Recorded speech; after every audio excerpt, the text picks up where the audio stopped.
What's happening, my fellow geeks and geekettes? Welcome to a brand new episode of Chris's Custom Collectibles, and today we are going to be pimping out the ski speeder from Star Wars The Last Jedi. My mate Pete and I were wandering through Toys R Us a couple of weeks ago. I spotted this, it was on sale. I thought this would make a great diorama, so we are going to be emulating the salt flats with the red dust kicking up from the blade going through the ground. Now, in terms of modifying, we are doing none whatsoever. It's more or less really making this piece stand out with a brand new detailing / paint job. I'm going to be using a mixture of black and brown shoe polish. I'm also going to be using the latex method. Now, if you guys are new to this, I have used the latex method before. It's a matter of putting latex on certain areas, strategically placing it all over. Then we're gonna go in with some rust effects. I have a patina kit here, which I did use on that Steampunk R2-D2. We're gonna put those in the areas where the latex is, peel the excess latex off, and it's gonna give the illusion of chipped away paint exposing a rusted surface. Now, this ship does come with Poe Dameron, so usually I'd turf the figure, but because the cockpit is actually exposed and open, I am gonna include Poe on the inside. Not much detailing is gonna be done to him except the face. Maybe just a slight wash of brown shoe polish. Other than that, he looks pretty good. It's gonna look a little bit tacky with him sitting in there, but you know what? I'd rather have him in there than not have him in there at all, because it just doesn't make sense if no one's manning the ship. So our first step is to go over it with a series of washes of black and brown shoe polish. We're gonna scour away the excess with a hot sponge. Once it's all done, I'm then going to show you guys the latex method, and don't worry, I will go into detail with that step. So with that being said, let's get to it.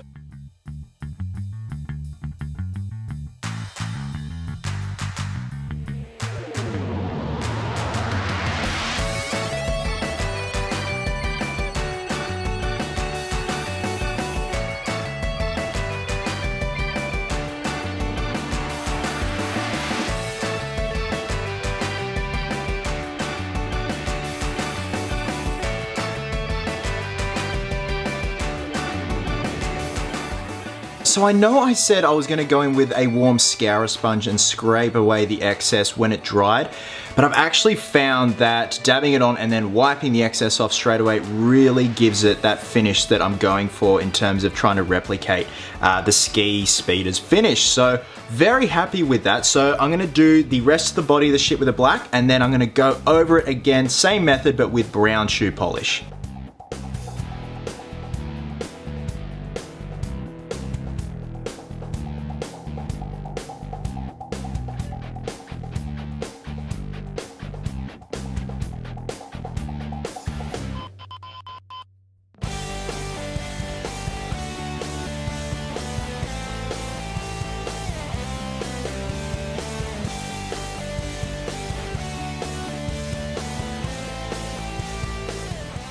Alright geeks, now that the black and brown shoe polish has fully dried, it's time to move on to the latex method. Now, before I go any further, I did actually apply some brown shoe polish to Poe.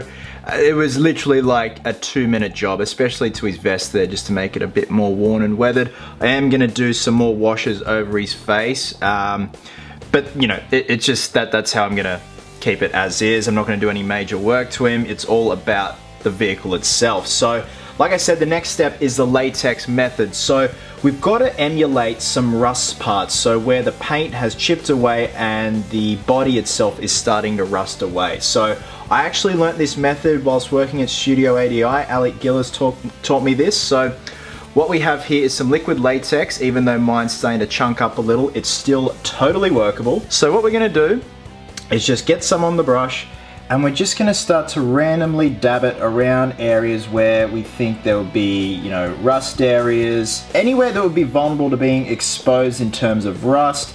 And then once this dries, we're going to go in with our patina kit. Now, I will get to that in a second, but we're going to just strategically paint this on and then move on to the patina stage.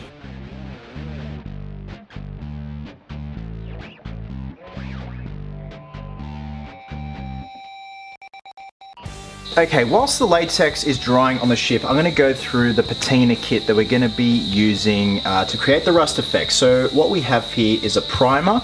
that we're going to be laying down and painting around and inside certain areas of the latex and where it's exposed. We've then got an iron coat, which actually has iron flakes in it, like it's an iron powder that has been made into a paint. Once that has set, we then go over and spray it with the rust activator. This is like an oxidizing chemical. This is the kit I used on the Steampunk R2-D2. Now, once it is cured and the rust effect has been achieved, I'm just going to use my fingers to peel off all the latex, and it's going to give the illusion of just a naturally chipped away surface that has exposed the raw metal of the ship, and it's now starting to rust.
Okay, geeks, so here is the end result on the detailing of the body of the ship, and I'm very happy with the end result, especially how distressed the cockpit area is. So the next step is we're actually going to get some chrome paint from Model Masters, and we're going to do that technique of dry brushing just on the metallic areas, just very subtly. So like some areas of the cannons here, some parts of the engine, also certain areas of the cockpit, just to highlight the metallic areas and the exposed areas that don't have the white paint on them. So in terms of the ship, after that step, we're pretty much done, and then we're going to move on to the display base.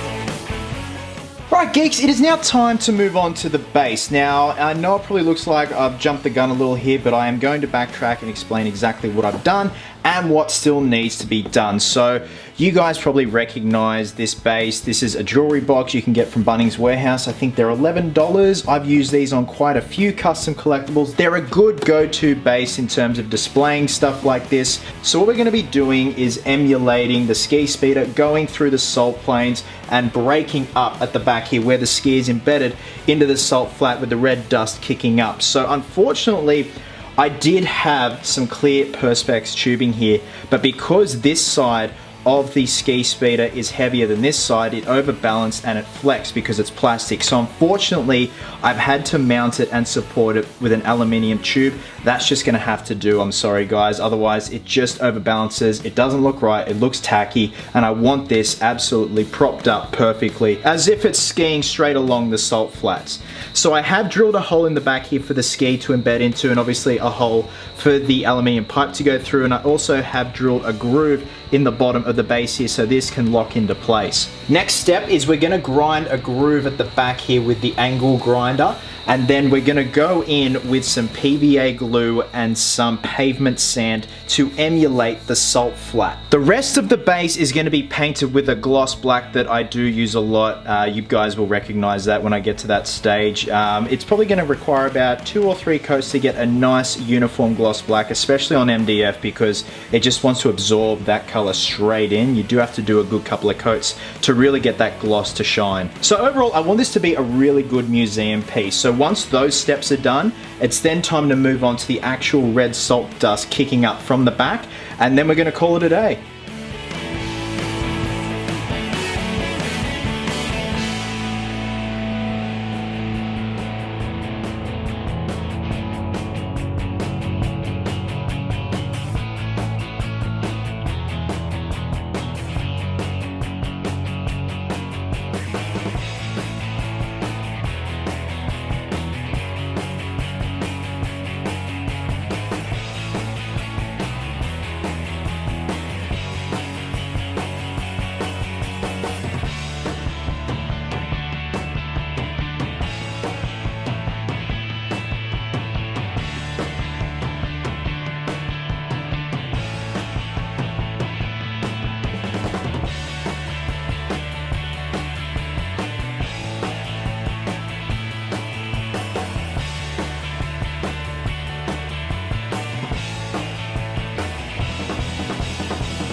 Right, Geeks, here is the last component to this custom collectible. Now, this is the red salt dust that is being kicked up from the blade of the ski speeder itself.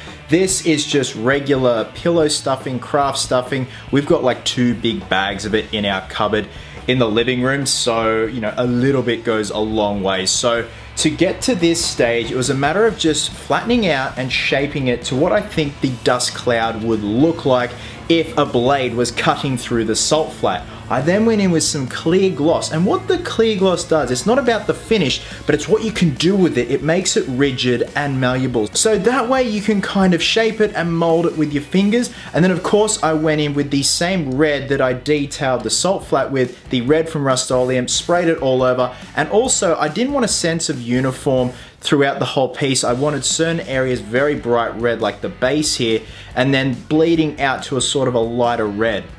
And of course I split it up the top here because it kind of would make sense that the ski is cutting through, so there'd be 2 separate dust plumes that would eventually meet at the top. So the good thing about this is it's totally posable, so I'm not gonna permanently fix it in place. I'm gonna wrap it around the base of the ski pole itself, then kind of fiddle with it to make sure it looks natural, and then we're gonna call it a day. I just wanna reiterate about this pole here. I probably will revisit this and we'll get a thicker Perspex pole. This is just what I had lying around the house. Now I did think about mounting the pole at the back here to support the back tail, but the back fin is way too flimsy, as you can see here. This is the thickest part of the ship. If I were to replace the pole at the back there, it would still want to jar off to the side, and it would be a nightmare. So unfortunately, this just has to do for now. Like I said, I'll revisit it with a thicker and much more sturdier Perspex pole. But let's mount this dust cloud and show you the full reveal.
So thanks very much for watching, guys. Now, before I sign off, I just want to tell you guys a story about something really cool, really special that happened yesterday. So yesterday afternoon, I was just meeting my friends at the pub just down the road. We were just having some catch-up drinks. And then all of a sudden I go to get a fork for my meal because I dropped my original fork on the ground because I'm a bloody wallaby.